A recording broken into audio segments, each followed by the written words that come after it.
For this second section, we're going to do the same thing where I want you to choose a different combination of a different color scheme, a different material tryout, and a different way to cut up your pieces. So if you did squares in the first one, try triangles or try ripping up your pieces. So try something different.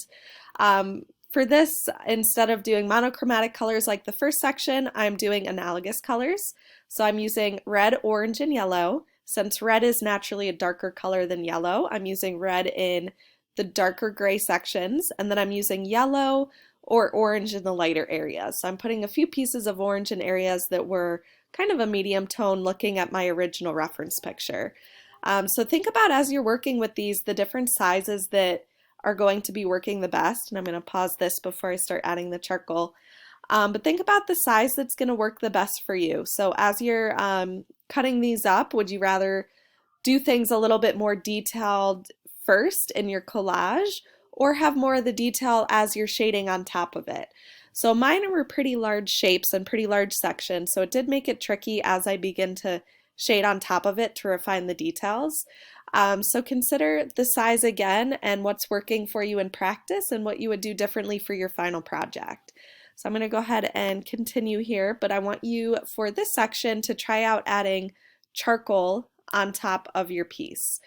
So I'm using charcoal along with the blending stump, and you'll notice as you're working with this that it does make it a little bit trickier if you're using too much of the glue on top or the Mod Podge on top. So if for some reason charcoal isn't working for you, get creative and try a different material instead.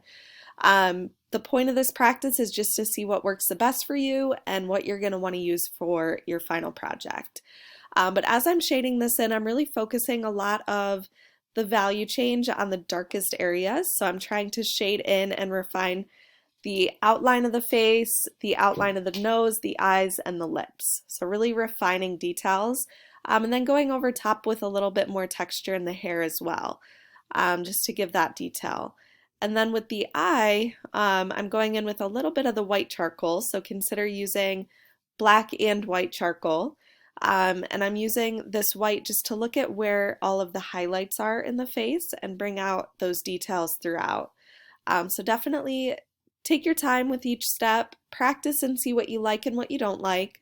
If I was to do this section again, what I learned from doing it this first time is that I would use smaller shapes to fill in the sections, just to get a little more detail with the collage.